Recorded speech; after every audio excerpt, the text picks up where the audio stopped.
Sebelum lihat video ini, disclaimer on teman-teman, ini bukan ajakan untuk jual atau beli. Ini saya hanya share list yang ada di data saya. List ini mungkin berlaku hari ini saja karena harga yang saya evaluasi adalah harga hari ini atau harga hari Jumat. Kalau harga sudah berubah di hari Senin atau harga berubah di minggu-minggu yang lain, secara yield akan berbeda. Jadi sekarang adalah tanggal 12 ya. Assalamualaikum warahmatullahi wabarakatuh. Selamat pagi teman-teman. Hari ini tanggal 12 April 2025 pagi hari ya. Saya akan coba spill terkait dengan 5 saham dulu. Incaran dalam kurun waktu 6 bulan sampai 9 bulan ke depan yang ada di list saya dengan market yang mulai konsolidasi. Oke, langsung saja. Yang pertama adalah Adro. Jadi kenapa Adro? Di list saya ini nomor 10. Pertama adalah Adro secara dividen itu sisa dividennya sekitar 184 kalau dari EPS terakhir secara historis dia bagi 40%, itu yieldnya sekitar 10,7% dan kemungkinan dia akan bagi di bulan Mei. Namun secara harga Adro ini lagi bearish ya. Dari yang tertinggi sampai yang terendah itu sudah minus 40%. Jadi ini sudah bearish. Kita mesti hitung atau mesti hati-hati dalam masuk kalau nggak mau floating loss di kondisi ini. Dan secara dividen pun belum tentu juga dia akan bagi, karena yang kemarin dibagi itu memang dividen interim. Jadi sudah bagi sekitar Rp106 atau 6,2% itu kalau nggak salah di bulan Desember kemarin. Nah, ini yang pertama. Kemudian yang kedua, saham nomor 9 itu adalah MPMX. MPMX kemungkinan bagi dividen di bulan Juni. Ini kalau lihat dari harga sekarang, harga 975, itu yieldnya kemungkinan ada di 117 atau 12% ya. Jadi MPMX punya EPS 130, kondisi yield dividen payout ratio kita kasih 90%. Ini yieldnya sekitar 12% dan berarti kalau dari April, Mei, Juni, kira-kira 2 bulan ke depan kondisinya akan begini. Harga sudah mulai naik dari bottom di 920, ini sekarang ada di 975. Jadi patut hati-hati karena range-nya itu sudah di sekitar 7,6%. Walaupun tadi yield itu ada di 12, jadi kalau nanti kena dividend trap pun posisinya akan di area itu ya, area sini. Jadi perlu hati-hati saja. Kalau ini saya share di tanggal 24 Maret atau sebelum liburan ya, memang posisinya MPMX masih dalam konsolidasi ya. Kemudian saham berikutnya adalah RALS. RALS ini kemungkinan akan bagi di bulan Juni. Sisa dividen atau karena 1 kali 1 tahun, jadi ini kemungkinan juga baginya hanya ini saja, 42, itu sekitar 12% yieldnya. Dengan EPS 44 dan payout ratio 95. Tahun lalu dia bagi 50, jadi 14,5% untuk yield tahun lalu kalau di harga sekarang. Ini ROPS akan di 9 Mei nanti ya. RALS harga terakhir 344.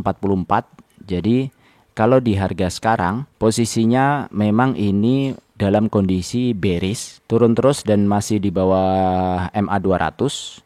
Maka kita juga perlu waspada ketika mau masuk. Jadi saham-saham seperti ini memang perlu tetap kita harus waspada.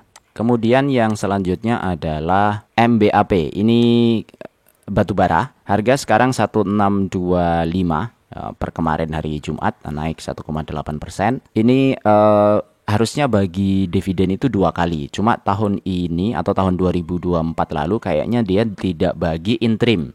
Sehingga ketika nggak bagi interim, kemungkinannya dia baginya full year ya.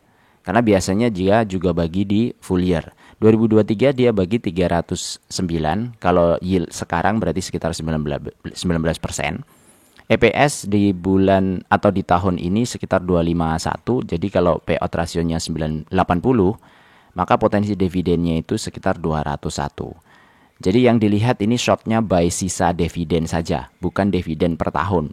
Kalau bagi short dividen per tahun kayak Adro ini, posisinya lebih baik ya, karena dia sudah bagi 106, jadi ini sisanya saja. Karena ini short term, jadi saya bagikan yang sisa saja.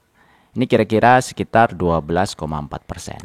MBAP itu secara harga sudah agak naik sedikit dari posisi 24 Maret, walaupun ini masih di bawah MA 200. Tapi mungkin saja kenaikan ini dari cicilan ya, cicil untuk menunggu dividen. Jadi kalau secara jadwal mungkin di bulan Juni. Selanjutnya di ke-6, urutan ke-6 ada PTBA. PTBA kemungkinan bagi dividen, kalau dividen payout ratio ini 75%, biasanya juga lebih, tapi saya hitung 75 saja. Itu kemungkinannya dia akan bagi 332, yaitu sekitar 12,4%. Nanti di bulan Juni mungkin ya.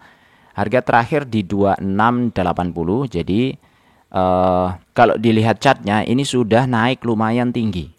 Sudah naik sekitar 16% ya teman-teman. Ini kalau teman-teman masuk di area sini bisa jadi perlu cek recheck ya. Perlu cek recheck dan hati-hati. Ya kalau bisa ngantri di bawah itu mungkin juga lebih baik untuk yield ya, yield secara dividen. Silakan ini karena disclaimer, jadi silakan di reset sendiri. Terus selanjutnya yang kelima ada LPPF. LPPF karena mau bagi 300 dan ini sudah clear dia akan bagi 300. Angka sekarang itu posisinya di 14,9%.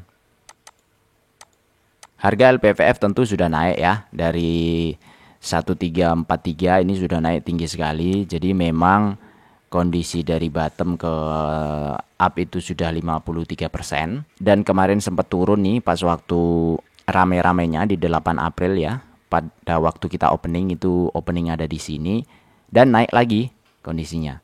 Nah, siapa yang serok di sini mungkin bisa nunggu sampai dividen. Tapi kalau mau masuk di area sini, ini harus hati-hati ya. Ini udah tinggi sekali, jadi perlu hati-hati. Ada saham-saham lain yang mungkin bisa diincar. Saya lanjutkan aja. Untuk yang keempat ini ada KKGI. Nah, KKGI ini sudah bagi di 15, itu 3,9 ini Desember lalu. Cuma kalau dilihat dari EPS dan payout ratio yang historis itu sekitar 60%. Tahun lalu dia bagikan 50 ya. Itu sekitar 12% kalau yieldnya dari harga sekarang. Nah, harapannya kalau dia bagi 60% berarti sekitar 77. Nah, sudah bagi 15 berarti sisanya adalah 62. Kemungkinan di bulan Juli. Dari 62 ini berarti yieldnya sekitar 16%. Harga sekarang di 388. KKGI posisinya masih ada di bawah, cukup di bawah. Dari yang tertinggi ini posisinya sudah minus 46%. Dan ini mendekati bottom yang ada di bawah ya. Supportnya sekitar 388 ya, 384. Jadi mungkin bisa sedikit-sedikit lah kalau mau cicil. Cuma masalahnya ini belum tentu ya.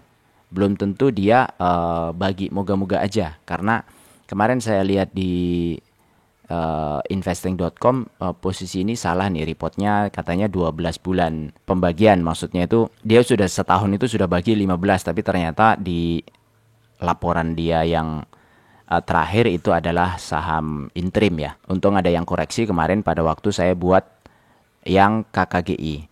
Nah, untuk saham ketiga, kedua, dan pertama nanti akan saya share selanjutnya di video selanjutnya karena ini sudah cukup lama. Jadi selamat berburu teman-teman, lihat kondisi, jangan buru-buru juga. Disclaimer on, ini bukan saran atau bukan anjuran untuk jual beli. Silakan di riset sendiri, untung dan ruginya ditanggung sendiri ya. Kalau untung tanggung sendiri, silakan senyum-senyum sendiri. Tapi kalau rugi posisinya memang kita itu adalah dividen investor.